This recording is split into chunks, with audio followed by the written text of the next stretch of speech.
En Inde, Narendra Modi fait lui un grand pas vers sa réélection. Les législatives de 4 États, totalisant plus de 200 millions d'habitants ce dimanche, tournent largement en faveur de son parti, le BJP. Ce rendez-vous électoral était décrit par beaucoup comme une demi-finale, en quelque sorte, avant le choix du Premier ministre en mai 2024. Comme Bastien, vous êtes notre correspondant sur place. Est-ce que cette vague nationaliste hindoue est une surprise ?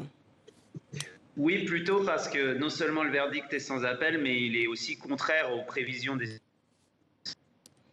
sondages. Le BJP balaye le parti du Congrès, qui est donc la principale force d'opposition dans le grand état du Rajasthan, à l'ouest de l'Inde. Le parti de Narendra Modi renforce aussi son emprise sur le Madhya Pradesh, un autre immense état un peu plus au sud.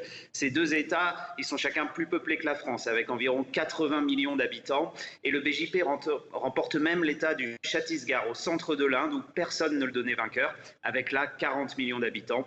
Donc l'heure est à l'euphorie pour les partisans du Premier ministre. Sur les images, on peut les voir faire la fête dans les villes de Jaipur ou Bhopal. Il fête les résultats, mais il fête aussi, beaucoup veulent le croire aujourd'hui, la réélection prochaine de Narendra Modi en mai 2024.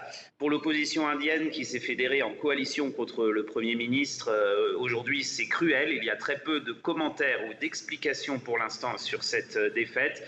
Seule lot de consolation, le parti du Congrès remporte l'état du Telangana, plus au sud. On a désormais le sud de l'Inde dominé par l'opposition et le nord dominé par le BJP. Mais les États du Nord sont les plus peuplés et donc ceux qui pèsent le plus électoralement.